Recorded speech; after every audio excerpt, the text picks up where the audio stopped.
안녕하세요, 세레리아입니다. 태풍이 다행히 내륙까지는 들어오지 않고 동해안으로 빠져나가서 조금 다행인데요. 그래도 남쪽에는 많은 피해가 있었던 것 같아요. 잠시 후에 옥상에서 식물들이 비를 피해 있는 모습과 또 정리된 모습, 그리고 오늘은 식물들에게 비료를 줄 건데요. 옥상에서 비료를 주는 모습과 그리고 옥상의 식물들은 비를 맞춰서 재배하기 때문에 액체 영양제나 액체 비료를 줄 수가 없어요. 특히 요즘은 비가 많이 왔잖아요. 그래서 이렇게 자주 오고 그러면 추가로 또 액체 영양제를 주면 식물에게 과습이 될 수 있어서 실내의 베란다에 있는 식물만 액체 영양제를 줍니다. 가루 형태로 나와 있는 하이포넥스인데 이거를 희석해서 줘도 되는데요. 옥상 식물들은 그러면 과습이 되잖아요. 그래서 이것을 화분 위에 조금씩 올려놓을 거예요. 보통 이렇게 알갱이 형태는 완효성 비료가 많지만 이 하이포넥스 가루형이나 또는 시골에 있는 복합 비료 있죠. 그런 것은 완효성이 아니라 속효성 비료입니다. 이렇게 속효성 비료는 따로 젓지 않아도 이렇게 바로 녹아요. 그래서 바로 흡수되는 영양제입니다. 그래서 과다 사용하면 안 되고요. 아주 조금만 사용해야 합니다. 이거는 완효성 비료예요. 이 알갱이를 화분 위에 올려놓으면 천천히 흡수되는 영양제입니다. 그러면 지금부터 옥상 식물들 변화하는 모습과 또 비료 주는 모습 잠깐 소개하고요. 그리고 다른 영양제와 또 다른 식물들을 어떻게 관리하는지, 어떤 비료를 주는지에 대해서 뒤에서 한 번 더 말씀드리겠습니다. 태풍이 지나간 옥상 풍경입니다.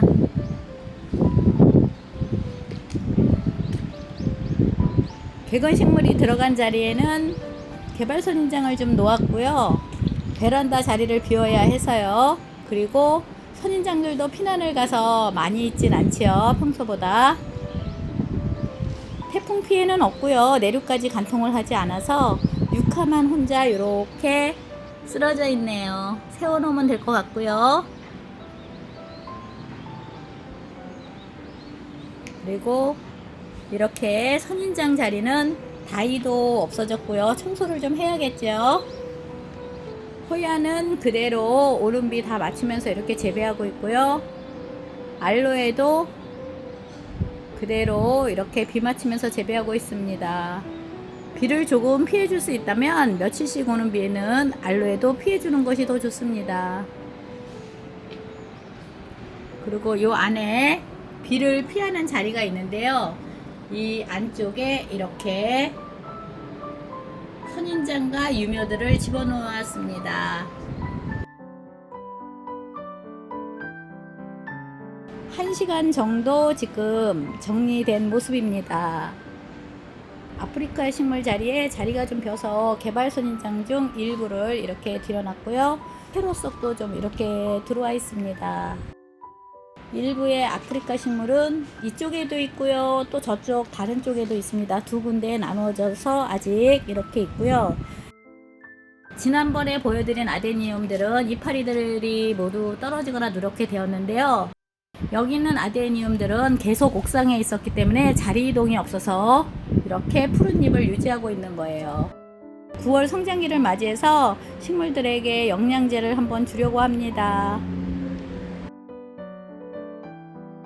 지금부터 영양제를 주겠습니다. 대룡간에는 저는 영양제를 주지 않습니다. 이렇게 커다란 알로에인데요. 일소 현상이 조금 있고요. 많이 주진 않고요.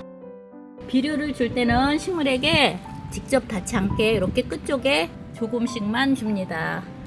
옥상은 가루 형태를 많이 주고요. 베란다는 물 줄 때 희석해서 주는 액체형을 많이 줍니다. 웬만하면 식물에 닿지 않게 구석에 놓아주는 것이 좋습니다. 이렇게 조금씩 올려줍니다. 다른 식물도 한번 주겠습니다. 호야는 영양제를 아주 많이 필요하지는 않지만 지금 모두 이렇게 주렁주렁 꽃을 피기 때문에 영양분이 좀 필요할 것 같아서 조금씩만 얹어 놓습니다. 많이 얹어 놓으면 안 돼요. 이렇게 큰 화분이더라도 호야는 영양분을 많이 이거 많이 또 쏟아졌네요. 이거는 조금 이따 반 정도 덜어내겠습니다. 세 군데에 나눠서 이렇게 주겠습니다. 이 페로는 왜냐면 성장을 좀 시키겠으면 영양제를 줘도 되는데요. 저는 더 성장을 안 했으면 좋겠어요. 들고 다니기 너무 힘들어요. 엄청 크거든요. 저는 키울 생각이 없어서 페로들은 영양제를 주지 않습니다. 그리고 키울 생각이 있어도 페로는 영양제를 1년에 한 번 정도만 주고 자주 주지 않는 것이 좋아요. 일반 가정에서는 여러 가지 여건이 맞지 않아서 성장을 잘 못합니다. 이 비료는 물에 닿지 않아도 습도만 있어도 녹아요. 간밤에 비가 와서 용토가 축축히 젖어 있을 경우 용토 안에 있는 습도만으로도 이 비료는 녹아서 스며듭니다. 파키포디움이나 이 굵은 식물들도 저는 영양제를 줍니다. 비료는 좀 부족하게 주는 게 좋습니다. 야생이지만 서큘럼텀도 이렇게 영양제를 조금씩 주고요. 일반 야생 구근들은 이런 가루 형태보다는 액체로 해서 주는 게 안전합니다. 여기는 아데니움이 있는데요. 아데니움은 비료를 좋아해요. 조금 전의 굵은 식물보다 조금 더 올려놨어요. 이렇게.